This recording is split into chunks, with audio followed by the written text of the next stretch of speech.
Welcome to the Weekly Rebound podcast. Back again to break down another season of Legacy Leagues action. I'm your host, Connor Sauer, and I'm joined here, as always, by my co-host, Greg Horn. Greg, my man, we're back for our fourth season. They thought they can get us out of here, but they thought wrong. We're back again. Are you ready for another season of Legacy Leagues hoops, my man?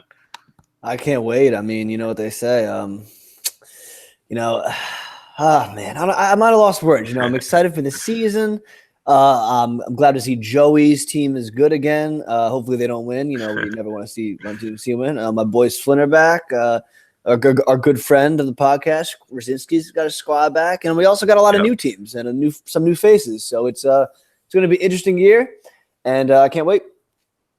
Absolutely, brother. And we got a loaded first episode here for you guys because we're basically combining our typical preview episode that we do where we break down all the rosters before the season starts. We're kind of just going to quickly preview those rosters, all the new additions and changes to the league, and then give you your standard episode that you're typically going to see when you're watching the podcast, which is going to be us breaking down the week and talking about next week's games as well as ranking the teams.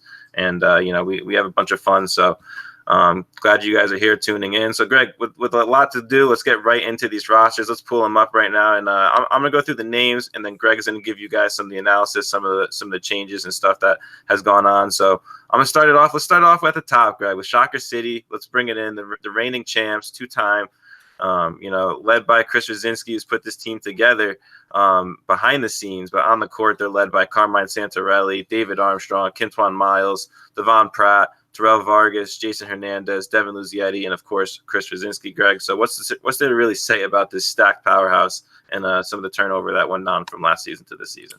So first off, shout out Rzinski, free Mike. Obviously, we got to say that to start off, and that's the biggest change I think we could see on this team. That's a perfect place to start. I think that losing Mike was huge, and he's probably – you can debate who the best player skill-wise in this league was. Is it Mike? Is it Reggie? Is it Deontay? Was it Greg Langston? Is it Rel? Is it Pratt? Like, there's so many people. The list goes on and on. I'm not about to list everyone.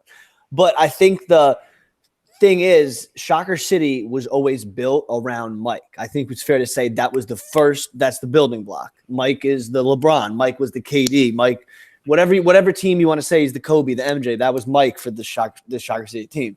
Losing that's really interesting because they add players. They actually added a bunch of players. They added Terrell Vargas coming back. He's a former MVP. He's been to the finals 4 times. He's never won one, but he's been there 4 times. He has experience. He's shown up in those games.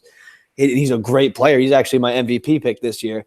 And then you got Quintuan Miles moving over from the Rim Breakers, who he's one of the best dunkers in the league and one of the most efficient offensive players in this league.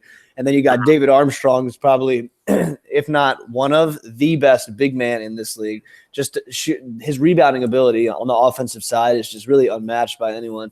And then you got someone like Carmine, who's a top 5 player, I think, in this league. And then Devin Luzietti, who is just he's Cody. He was so much like Cody DiLeonardo, where they're not trying to do too much. They know their role. They're never going to complain about playing time. They're going to make the right play, and they can dunk with the best of them. I think Cody's probably a little more skilled, but Devin is way more athletic. And I just think that what Rzinski and these guys did, including someone like, Jamel Jones, I know you've never seen him. I actually played in the men's league at the NYA, and I've seen him play, and he's good. He's actually big. He's gonna be a very big body. He's right at that 6'4", like he's at what I like to call the Jackson Mechanic line. He's right under the Mechanic line, and as long as you're under the Mechanic line, you're good. So I actually I really like what Rzinski did to replace the massive hole that Mike did leaving. Yeah, so a lot of turnover, but not really a big loss of talent. He really found ways to supplement the talent that he lost with other, MVP players. He lost Mike. He had another MVP back with his guy Carmine, who took a season off. You thought we might not see Carmine again, but he's back, and he looked better than ever week 1. That's enough really to say about that team, Greg. We're going to be talking about them a lot this season for obvious reasons. Another team we'll be talking a lot about is this Redeem team. And I really like the name of this team. It kind of rings some bells because a lot of these guys are redeeming themselves from either seasons in the past where they came up just short, or maybe in Eddie's case and Dante's case, where they felt like they were playing high-level basketball but just not really showing it up on the standings. So now all these guys are coming together. It's a really solid squad, Greg. it's consistent of Eddie Whitman, DJ Foster, aka Cash, Eric Singleton, Melquan Horton, Destin Simmons, Deshaun Gray, and Dante Abate. So this team is really stacked. Like a ton of defensive guys on this team who really just clamp up, and some good additions with great shooters like Eddie and Destin. What are you thinking you're going to see from this team? I love the additions of Eric and Melquan. I think these guys are studs all over the court. I think this team is a lethal team to compete with. What are you looking forward to see when you see this team take the floor? Yeah, I see this team competing for a championship. Absolutely, I agree. I think we're going to be talking about this team a lot this year, so I'll keep it brief just because Shocker City added a lot of players. I mean, Redeem did as well, but they added Eric, Melquan, and Nick Durso to what was the Young Kings. And the Young Kings are looking to redeem themselves with Destin and Cash, obviously, and Eddie and Dante, and even Mike Hall coming back. But then they got new additions, like adding someone like Melquan and Eric Singleton is probably the best purely defensive backcourt in the league. And then you got Deshaun Gray coming in, who's, I believe, Melquan's boy. And he looked absolutely great out there. He looked like he was killing it. And, I mean, look, Melquan Horton's my pick for Defensive Player of the Year. And I think that this Redeem team is going to come. I really do. It's going to be interesting to see with who's going to get Defensive Player of the Year because, guys like Dante and Eric Singleton are going to be clamping up as well. So who's going to be getting those steals? Who's going to be getting those blocks, those loose balls, those transition points? It's going to be interesting to see because they're going to be out there scrapping with the best of them. Greg, another team that's got a scrappy team, a typical, bruiser type of team who got sports look. And they came off a really good season last year. We brought in guys like Jeff Norco, who really transitioned this team from like a fringe tier 2 team and put them right up there in the front, competing with the best of them. And, they bring Jeff back alongside Dan Kokoros, Brian Acevedo, Scott Christie, Colin Marcus. And to me, one of the biggest sneaky additions, Greg, Matt Marconi to Sports Look in the offseason. Looked great week 1, and I think that he's going to be a great add to this team. What are you looking to see when you see Sports Look take the floor this year? Again, another team that added a new player that was not playing in this league but has before. It's a common theme this year. And, I think the addition of Marconi's Who's, I think he supplements what they lost when they lost Tyrell Holmes, who was a big loss because he's one of the better players in this league. But, I mean, again, you know what you're getting with Sports Look. You're getting tough play. You're going to get threes from Dan Korkoros. I mean, Scott Christie's going to give you – look, this team – they don't care about numbers, name. They don't care about all that. They maybe at times Acevedo does too much, but they just want to win the basketball games. Everyone from Christie to Marconi, straight down, they just are focused on winning and playing smart team basketball. They're not focused on any of the talking or anything. They're here to just have fun and win, and that's why Sports Look's always in it. They'll be one of the teams this year that could sneak and win a championship. If they could upset a few people, you never know because they have the talent. And that's what Sports Look always been. They're just a hard-working team. I like that. I like that a lot, Greg. Another team that we're really familiar with, another team very similar to that team is your boys, the JJ Watts over there. And I just really like this roster. I really like the guys they have on it, familiar faces, all good friends off the court. And I always think that that's what makes these teams fun to watch is all the friendships that these guys have off the court and how they transition to, bickering and fighting with each other and all that stuff. It's so funny watching these guys go at it. Nick Strong, man, great team consisting of Mike Visecchio, his brother Ant Visecchio, Ryan Florentine, Frank Morale, Joey Carfor, Tyvar Pierce, Nick Durso. They got a bunch of guys on this team, Greg, that can show up and ball. I really like this roster. They always had that underdog mentality, but they always seem to thrive and Wait, have Nick, a great time did you playing. say Nick Durso? Yeah, isn't he on this team? No, Nick Durso was on the Redeem team. Oh, Nick Durso's on Redeem team. See, I'm looking at these week 1 rosters, and I'm not seeing the whole full team. You got the full roster over there, Greg? Yeah, where you're cheating. You got a cheat sheet over there. That's Nick Strong. Look at this guy. See? Yeah, I see it now. Wow. That's okay. All right, I'm looking at these the week 1 teams here. So I'm like, if they didn't play week 1, I'm not seeing them. You know what, Connor? While I pull this up, I got a question for you to hold it over. Let me hear it. Who do you think, if you were coaching Redeem team, who takes the final shot? If they need not a 3, they just need a bucket. They're down 1. Who's taking the final shot? It's tough, man. Honestly, or is it just whoever's open? It's for me. It's up to 3 guys. It's Eric Singleton. Even though he might not be the best shooter, he's hit that big shot before. He has that presence in his mind where he can step up in a clutch moment and drill a banger. It's Eddie Whitman, obviously, for his just pure three-point shooting ability. If you need one, you got to get it to Eddie if he's open because he's going to bang it.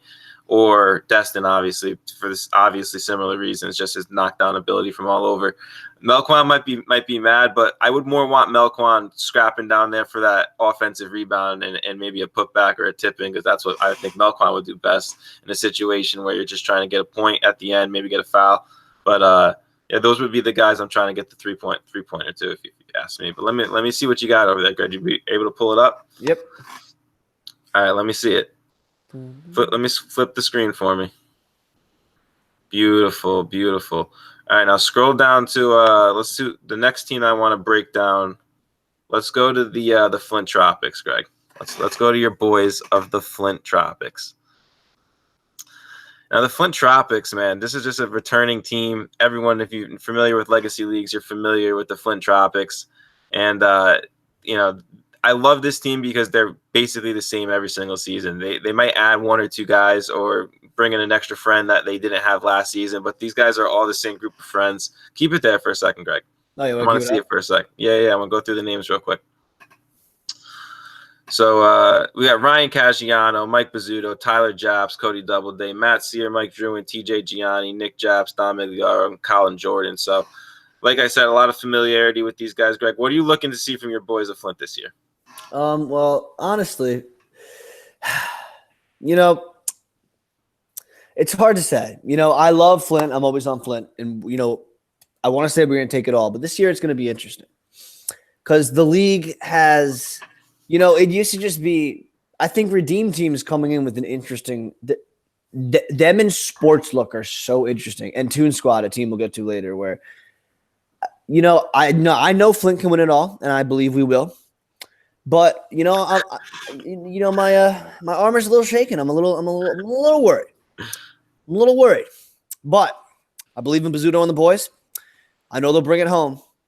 And I like the new addition. It seems like he fits really well with them. I mean, he looks like he can ball, and you know, anyone that Flint brings seems like. I mean, whether it was, I'm trying to think, Vin Gambino played one year. Whoever Flint brings usually fits and plays well. So I expect a lot from him. But you know, Flint Tropics, we're taking it home. But you know, I'm worried about this next week's game. But we'll save that for the later in the show. I like that. All right, Greg, go back to the screen flip there. Our next team I want to break down is the Silly Senders. Another new team, bunch of new faces, bunch of new guys. But at the end of the day, this team, when I saw them week one, looks like a team that they're ready to compete. As Greg pulls up their roster, they're consistent of our guy Brendan Boucher, who was a intern with the league. He was an intern who came back, and now he's playing. He's a player in the league, and I can't wait to see him play. Didn't get to see his game week one, so we'll see what happens. Hopefully I get matched up. I definitely want to watch Brendan ball out. Consistent of his team, which is Brendan Carey, Aiden Cudsey, Thomas Conway, Sam Cusick, Will, I'm not even trying to pronounce that, Chris Howell, no, Paul Stefastrom, and Drew Rolop. And if I get any of these guys' names butchered, I'm sorry. Obviously, new names, new faces. I'm not going to be too familiar with. But Greg, what did you see week one from these guys? Are you looking forward to thinking that this team might be a new contender that we might have in the league this year? Yeah, I actually saw this team, and they're very long. They're very big. They really don't have anyone small. They're all very big. They're all skilled. They can all dribble. It's just, I think they just kind of need to get used to this league. I don't know if they're going to be a championship contender. I don't think so, but I think they're going to be a team that's going to play every team hard, and that once they figure the league out more, I think that's going to be a common theme while we go through these rosters. Once a team like this figures the league out, figures out their game, what they're good at on the 8.5-foot rims, kind of the quirks and like how you kind of play at this height. Once they figure that out, I think they'll be good because I think they have talent. But, you know, again, they're very long, and don't sleep on this team if you're a good team in this league, because they're talented, they're tough, and I'm going to keep emphasizing it. They're a long team, and they're going to contest every shot. And once they start to figure it out, watch out. I like that, Greg. All right, so flip it back around. I want to see Scott's Tots. Gotta love the name Scott's Tots. Another new team to the league, keeping it on the new team because there's actually several new teams in the league this year. So Greg's pulling it up, and there it is. So, Greg, let's look at Scott's Tots. This team's obviously another new team. I actually got to see these guys last night, and another scrappy team. I think this team is going to be a competitive team. I don't know if they're necessarily a top contender, but they're consistent of Jacob Raffone, Noah Raffone, Vic Raffone, Colin Tracy, Joseph Carbone, and The Raffone. Do you think they're triplets? Kevin Guillemetti. I think two of them are definitely. I think they're all brothers. Two of them definitely look really, really similar, and then I can definitely tell that they're all brothers or definitely related cousins. Who knows? But a family. It's kind of like the Vesicchios. They got a bunch of family ties in the league. But Greg, what are you seeing with Scott's Tots in terms of what their competitive nature might be heading forward into the season? One, love the name. Love the name. Whoever chose this name, I don't know, with whatever Raffone brother was doing that, he is a winner in my book. Scott's Tots, I will not say a bad word about you all season. You got my word. But with that being said, I didn't see them play. They seem like good guys. I wish them well. And I don't know what else to say. Go Scott's Tots, baby. You got a fan in me. I love that. All right, Greg, another new team, the Toon Squad. I want to see you flip it around to the Toon Squad real quick. Oh, I love what you're doing over there with the screen flips. Got the Scott's Tots ready to go. I definitely want to see this Toon Squad roster. They're definitely a team who has a very interesting appeal coming into the season. A bunch of superior athletes as Greg pulls up the roster over there, and it looks like he's got it. So this team has got Justin Rudell, Chad McCoy, Adrian Velez, Trevor Burke, Jordan Jones, Tremaine Dennis, Jaden Battle, and Carlos Arroyo. These guys were all absolute monsters in terms of their athletic builds. Definitely a bunch of football players. I can literally see all their different positions that you can see. You got the quarterback, got the lineman, you got the wide receivers, the linebackers. I can literally just tell by watching these guys play that they're nasty at football. And football skills a lot. The athletic ability from football definitely translates over well to basketball, especially if you have the shooting ability. So I think that this team is definitely going to be a physical force out there, and a team that's really going to get a lot of points inside. And they got definitely a couple of shooters on that team too, which if those guys can bang and draw attention out there, I think this team's going to be pretty dangerous, Greg. So what are you looking forward to seeing when Toon Squad plays this year? Yeah, I'm with you. I think that they can be a really good team. I think, again, the biggest thing in this league, I think we saw it. A good example is someone like the Throne or the Rim Breakers, where their best seasons weren't their first seasons. It was the second season where they kind of started to, all right, how are we going to pick a team? What do we need to do? When I was watching them warm up, and they were just all dunking. And a few of them were taking threes, but I think everyone, including me, when I first played in the league, you come into the league and you think that, oh, it's all dunking and fast break, you know what I mean? And then you play a team like Run TMC, and Run TMC comes out and goes, make Reggie Stewart goes 5 of 11 from 3. Right. And Reggie's game, while he does attack and go inside a lot, think about how many pull-up J's he takes. Think about how many mid-range shots he's taking. Off pick and rolls, off screens, and it's just even catch and shoot opportunities. And I think that they need to figure out kind of who's going to play when, who needs to play with each other, how to rotate in and out. Again, I know it sounds think about what Shocker City and someone like Run TMC and someone like Flint do. They do the same rotations every single time, and they don't even think about it. So they're just playing basketball. They're just doing it. I think Toon Squad just came in. They're trying to figure out this league. I think they have the athletic ability and the skill, and I think they're going to be a team that later on in the year it's going to click, and they're really going to push one of these elite teams to maybe the brink of elimination if everything goes right. I like that. I like that a lot. And speaking of one of those teams that they might be pushing towards elimination, another team that would be, at the end of the road there most likely if they can just play up to their level of talent, Greg. This Run TMC roster put together by the commish Joey Zacco just seems to get better and better now as the seasons are going on. They've fallen up just short in the finals back-to-back years to Shocker City.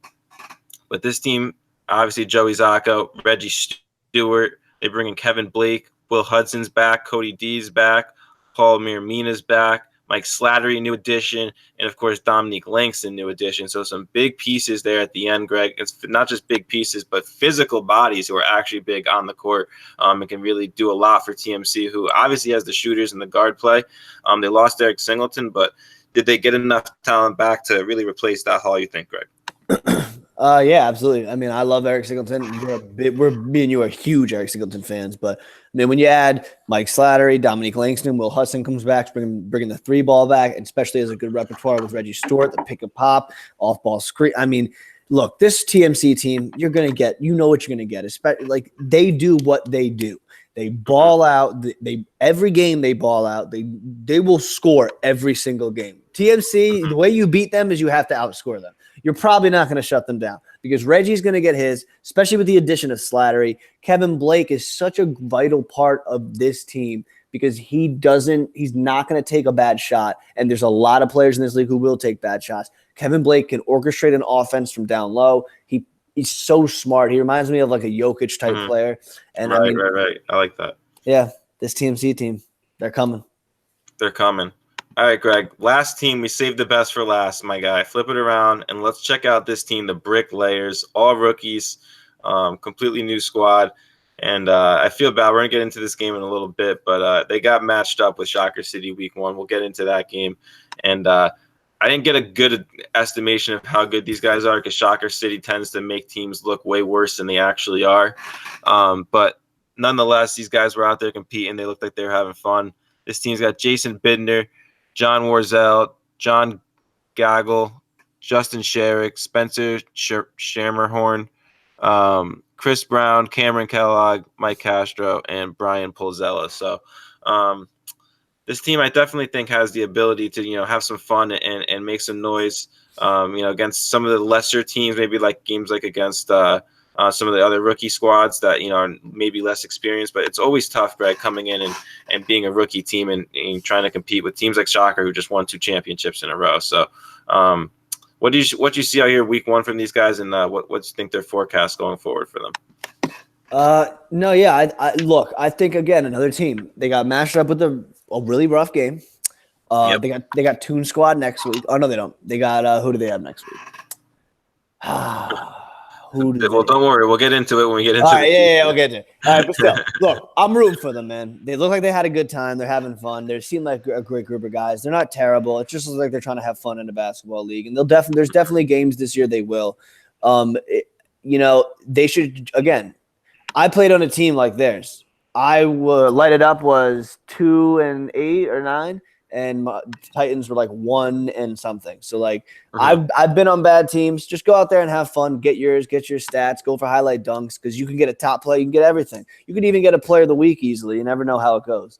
And I think that they are big, and I think they have talent. I don't know their one good player's name, but I know they have one player who is. Yeah, we'll get right into that right now, Greg. Yeah. You want to get into that? Let's get into our surprise on the rise, and I'll get into what this segment is real quick for anyone that might be new listening. The surprise on the rise, me and Greg, we'll just pick a player each week that really jumped off and surprised us. You necessarily don't have to win your game or be the best player in that game. You really just kind of play above expectations and make a little bit of noise, and it's meant for giving some recognition to players who aren't talked about as much as obviously the typical all-stars and MVPs and the familiar faces who the league is so well known being around and seeing on the court. We're really just trying to get some other guys some shine, get some other guys some light, and we just talked about it. This kid Jason Binder, even though his team got absolutely smoked by Shocker City, for the Bricklayers, he went out there and he did his thing. He scored 20 on 9 of 12 shooting with 6 boards, a block, and a steal. He's my surprise on the rise for week 1, Greg. He honestly, just kept his head down. He kept a smile on his face. He had a couple of nice dunks where even Pratt was like, man, you got to celebrate after dunking like that. He was really just, he makes some really good plays and didn't even show any emotion at all. Just kept playing the game the way it's supposed to be played with class. And it's good to see that every once in a while. And it was good to see him play. And even though this team came up way short in a game against Shocker City. It was still good to see somebody giving a competitive effort out there and doing their best just to have some fun and make a game out of it. And I thought that was a good job on him. So that's why he's my surprise on the rise, Greg. Let me get yours for week one. Who are you starting off with your surprise on the rise? All right, I'm starting off with my second favorite team in this league, baby. And that's Tuna Squad. Let me hear it. Jaden Battle. 17 Jaden points, Battle. 8 of 12 shooting, 6 boards, 3 assists, 1 steal. And I think on this team, they don't have a lot of ball handling, dominant guards. Mm-hmm. And I think he's going to have to be one of those for this team. And I think he's going to step up and do it. He even made a 3. I think he has that ability. And I'm very interested to see when they play Scott's Tots next week. And I think that's a game where he can really attack and really take advantage. I think he was playing really smart against TMC. He was attacking every time Joey was on him. He realized the mismatch. And I'm looking forward to seeing him play. So Jaden Battle is my surprise on the rise. I like it. So 2 good surprises on the rises. Even though their teams didn't necessarily win, it was a good showing from them. And 2 guys that we're looking forward to see, put on in the future. So, just keep chugging, keep going for those wins, and they'll eventually come with play like they had, this week in week 1, Greg. So let's get into these week 1 games. Let's start off with your guys from Flint, the Flint bandwagon leader himself, Greg Horn, taking on Nick Strong. And we just talked about it, Greg, before the pod. Nick Strong just seems like the last 4 or 3 games that they've played in the Legacy League going back to last season have all been against Flint, and they've all been L's. So it's got to be frustrating playing them at the start of the season and getting beat 80-65 by Mike Bizzuto, who went crazy on 20 points, 80% shooting with 4 made threes, 5 boards, 6 assists, and his guy TJ, of course, banging every 3 that he takes is what it feels like. 15 points. He was 50% from beyond the arc. Mike Vecchio put on 28 points, 7 rebounds. He actually shot pretty efficiently, Greg, but not enough to get over your boys at Flint. Yeah, no, I mean, I love Nick Strong. They fight. They're going to be – they're one of those teams, again, every single team that plays them, you better come with your A game because if you don't, Nick Strong's about to take you out. And, again, my boys Flint, they do what they do, baby. That's what we do in Flint Nation. We do our thing. We move on, and we keep the train rolling. Next week, we got a Redeem Team. We swipe the floor with them. We keep moving on. That's what Flint does, baby. Let's go. Bizzuto MVP. Bizzuto MVP gets it in there. I like that. All right, Greg. Next thing, Shocker City took on the Bricklayers. Let's not spend too much time on this one. We talked about it a lot already. But Carmine Santarelli, it's nice seeing him back on the court. 31 points, 7 assists, 7 steals. Dave Armstrong, I can tell he was going for the assists in this game. Probably patting his stats for future games where he's going to be doing just more traditional glass cleaning. But Dave Armstrong, 26 points, 10 assists, 5 boards, 4 steals. And, of course, Pooch, Greg, 24 and 5. Just this team looked great with all these new additions. This team looks great. Looks like the chemistry is there. Looks like they've been playing together for years. Looks like they've been playing 21 out in the backyard, having barbecues for weeks. I mean, I just think that even if Rosinski starts the season, if Chris Rosinski is starting the season with the 3, it's going to be a good year for Shocker City. It's going to be a good year for Shocker. I like that a lot, Greg. Redeem Team took on the Silly Senders, and they beat them 100-64. And even though it looks like a bad game on the scoreboard for the Silly Senders, they did, go up against what we would consider one of the best teams in the league this season. And as a rookie squad, that's always tough. But 64 points, that's not that bad of a total for your first ever game against a really good team. Eddie Whitman put on with 21 points, and he made 3 threes from beyond. And all 7 players for the Redeem Team had at least 9, and 5 of them had 14. So just all around a really well-rounded effort. And Chris Howell led the way for the Senders with 21 on 50% from the floor. So pretty good game from him, Greg, but just they couldn't get over the top. No, yeah. I mean, I just want to acknowledge something very quick. Look at this team's logo. Full set. Look at that. What legend. Silly Senders. I love it. Oh, okay. I love that a lot. All right. But still, I mean, Brendan's behind that somehow. That has to be. I mean, look, Silly Senders is going to keep getting adjusted to the league. Like we said, they're going to be better. They're going to come out with a vengeance next week. And, they have the talent. I believe they do. And I know they're missing a few players. So I know they have more depth. And I think they'll be ready. I think they'll come correct. And I expect a lot from them. And the Redeem Team, again, like I said, Redeem Team has so much talent. If they play like this every week, they're going to be a very hard team to stop. Next game, Greg, honestly, in my opinion, was the best game of the week. It was a 10-point game, but it was like gradually becoming a 10-point game towards like the last, few minutes. It was very much a very close game throughout, like basically a 5-point game, 3-point game, 6-point game. It just kept going back and forth. The Sportsbook always maintained the lead over Scott's Tots, but Sportsbook was able to pull away at the end, 65-55, led by Matt Marconi, 22-11, Jeff Norco, 15-8. And for Scott's Tots, Noah Reform with 14.6 boards, and Colin Tracy, another big man for that team, who I think is going to be a really good player, 13 points and 5 rebounds for him. The stats weren't all perfect this week. I want to make that known to all the guys who might be listening. The stats weren't 100% perfect. The scores obviously were all correct and all that. That's the important stuff. But, certain stuff like maybe a missed shot or a three-pointer here or there, maybe those stuff wasn't registered perfectly name to name. We have a bunch of interns learning on the stats. They will be more precise, way more accurate as the season goes on.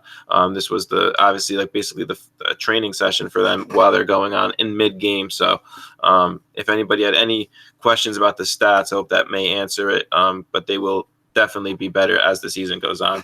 But Greg, what you see out here in Sportsbook for Scott's Tots is Sportsbook, coming back from a really good season, getting off on the right foot. Look, Matt Marconi is going to be a great addition for this team. I think Sportsbook's coming. They have the type of team, especially when Nick Baccarella goes. They got the ball handlers, they got shooters, they have big guys. They all know their role. They all play their roles well, and they have a deep, talented team that is built for late season basketball in the legacy leagues. As far as Scott Tots, they'll be one of those grinders. They remind me of Nick Strong. They're just one of those teams that every single game they're going to play efficient basketball. They can shoot threes, which I thought was impressive. I didn't know if they were that good of a shooting team when they hit 7 threes, which is a hell of a job. Same as Sportsbook. And I think that's as the season goes on, just like these other teams, Scott's Tots will start to find their groove because they'll start to get used to this league. Mm-hmm. And last but not least, Greg, the game I was most excited to see, Run TMC versus Toon Squad, because I had a lot of anticipation for what this Toon Squad team could potentially do, and they came out firing. It was a very good game in that first quarter. But TMC kind of started to put it together, and their experience kind of just started to really show as Toon Squad was just really turning it over on multiple possessions, not anticipating the types of players I don't think that Run TMC has, because, players to players as an athlete, Toon Squad may have had an advantage in that aspect, but when it came to just the skill of basketball and the experience in this game of basketball in terms of the legacy leagues and how unique it is, I think that was what really propelled Run TMC over Toon Squad, led by Reggie, who obviously goes crazy every single game, 29 points, 5 made threes. And Slat had a really good game, too, in his first game for TMC, 18-8 with 4 steals. And Toon Squad, Greg, number 13, Chad McCoy, 24 points on 66% shooting, was a boy playing he was a man playing amongst boys, as I meant to say, because he was definitely not a boy. He was the exact opposite. He was an absolute grown man out there playing with little kids, it looked like. No, yeah, I mean, I couldn't agree more. And I think with Toon Squad, like I said, I think that they look, this league, especially you play 4-on-4 in this league. It's something people overlook too. Our whole lives we play 5-on-5 basketball. You play 4-on-4 and 3-on-3 occasionally when you're playing with your friends. But when you play organized basketball, you're playing 5-on-5. And the 4-on-4 changes the game because you have to. There's not as many think about when you're playing 5-on-5. You can swing that ball around a lot. When it's 4-on-4, you might have 2 people down low and 2 up top, so you can't swing it. That has to be a cross-court pass. So you have to have some players. Not even every single player in this league has to have either a jump shot, a dribble move, or be able to attack the basket. Because if you can't, you're essentially useless out there. Because there's nothing you can do. You need to be able to do something one-on-one with your defender. There's a reason there's no zones played in this league. This league is it's just unique and different. And I think that Toon Squad is going to figure that out because they have the athletes to do it and they have the basketball skill to do it. So regardless, and my mom is calling me. Shout out my mom. Shout out mom. Love you. Hey, we're live, baby. Right, it happens. This is uncensored. But look, regardless, I think Toon Squad's going to be a great team. Mm-hmm. Hold on. Look, Toon Squad's going to be a great team. Shout out Toon Squad. Toon Squad Nation. You guys got it. To just look. Just play your game. I'm telling you guys, this is not play ISO basketball. You guys have great athletes. Take it to the rim. I believe in Toon Squad. Love it. All right, Greg, that's going to wrap it up for our week 1 recap. Touched on all the games. Let's touch on these rankings now. So typically what me and Greg would do in the past is 2 different sets of power rankings. But what we noticed is that our brains are so much alike where we basically would some weeks have the exact same list other than like 1 or 2 teams. So we saved all the bickering on the pod for a different time. We basically came together in the pre-production and came up with our consensus rankings, and we're going to give you guys some analysis. We're going to go on and off up through the rankings, and I'll start us off, Greg. So at the bottom of our power rankings, we have the Bricklayers, who are 0-1 currently, and I just think it's just a matter of getting some more experience. I think they have the ability to move up a couple spots throughout the season, but at the end of the day, it's going to be tough to get over some of those teams who are experienced and really have players who have been doing this for a while and are really familiar with shooting on those hoops and can dunk it and take those crazy layups at weird angles because they have the ability practicing and doing it over time. So Bricklayers just got to get some of that and maybe just get some added team chemistry, and I think to just stay positive, and that's just don't worry about these power rankings and just worry about the league and having fun playing basketball. Greg, who do you got at number 9? Scott's Tots, baby. We do what we do. Scott's Tots, you guys just gotta, it's hard. Sportsbook is a hard team. They know what they're doing. They've been in this league every single year there's been a league. So in order to beat them, you just gotta, again, play. You can't play their type of basketball. And I think Scott's Tots just played into what Sportsbook wanted to do. And I think Scott's Tots will, again, be between the 7 and 10 ranking throughout the season, but they'll be a team that you don't want to play, and they could upset. Yep. Greg, at 8, we got Nick Strong. I think it's sad having a veteran team a little bit this down there on the list, but Nick Strong is used to this. I don't think they care too much about it, and I think that they're just out there worried about getting some wins and just getting on the standings, getting a better seeds, maybe propel an upset in the playoffs. But that's where we got Nick Strong at 8. Greg, who do we have at number 7? Silly Sanders, baby. We got our boy Brendan. He's hitting threes. He's doing his thing. Again, I think they're a big team that they're very talented. I think, again, they need to get adjusted to the league. And once they can put that together with their talent and their chemistry, because they're all boys, and once all their players come, I think that the Silly Senders will be a team that, maybe could push towards a top 5 team if everything goes right, and they could maybe battle for that, who we have at 5. Yep. Greg, I think at 6 with Toon Squad, I think they're another team. Me and you can combined with what we were talking about before the show with the number 5 team. I'm not going to reveal yet, but the number 5 team and of course Toon Squad right here at number 6. We almost thought about interchanging, but we ended up saying because they lost their first game and the opposing team, who Greg's going to mention in a second, won their first game. That's why we kept them where we are. But Toon Squad at 6, right? Who is this number 5 team? This mysterious number 5 team? Sportsbook. And, the addition of Matt Marconi with Acevedo doing his thing, Baccarello wasn't there, and they still did their thing. I think that they've all played together before. They all, again, have chemistry, and I think that Dan Corcoros had his best year last year. Jeff Norco, Rookie of the Year, he just was an absolute monster. The Sportsbook team is so talented and so effective on both sides of the ball. They're efficient from the free throw line. They're smart with the basketball. Sportsbook is going to be there at the very end. I like that. Greg, honorary mention, you get to do number 4 too because of it's just special to you. Who's our number 4 team, and were you happy putting them here? No, I was not. But you make compromises because it's not about the power rankings. What is it about, Flint Nation? The ship, and that's what we're getting. I love it. All right, at number 3, it's going to be Redeem Team. I think Redeem Team is one of those top contenders. Just the pieces they put together. I think all these guys have a chip on their shoulder, guys like Melquan, Eric, Eddie, Dante. These guys are all going to put together a great season. Don't forget about Destin and Cash too, that dynamic duo. And I think this is a dangerous team. I think they're going to be contenders till the end. Greg, who's at number 2? Number 2 is Run TMC. And it's an interesting dynamic with Run TMC because we hate Joey, but we love Run TMC. No, I'm joking. Love you, Joey.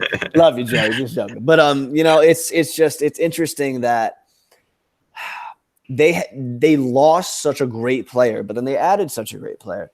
And They added Slat, who again is another great player, and Will Hudson coming back, bringing that 3-and-D back, bringing his. I mean, his pick and pop with Reggie Stewart is so efficient because Will can either go inside or he can back out and hit that three at a very high rate. So I just think that it's it's very difficult to see this team losing. I mean, against anyone, but obviously we have them at 2. But with the talent they have, this is a very, very good Run TMC team.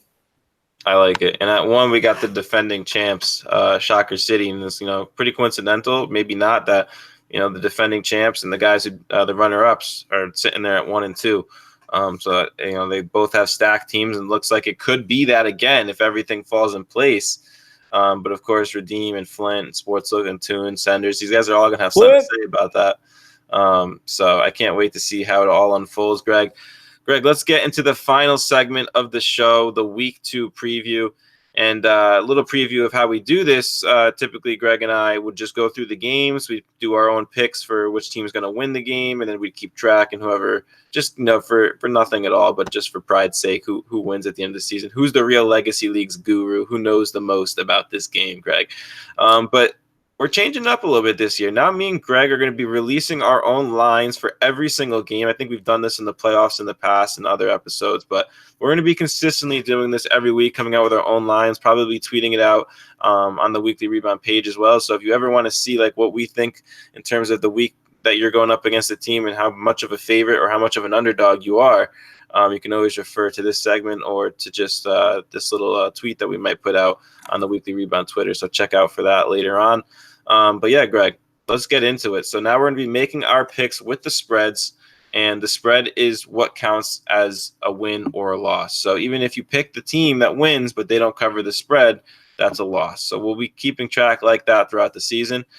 So the spread definitely does matter. It doesn't mean I picked the right team even though they didn't cover. It doesn't matter. We got to make these better and make it so that underdogs are being chosen more and that we're getting into more disagreements. So, Greg, let's get into it. First game, Redeem team taking on the Flint Tropics. And the Redeem team, we're giving them the favorite here. They're going to be minus 1.5 points. Flint's going to be plus 1.5.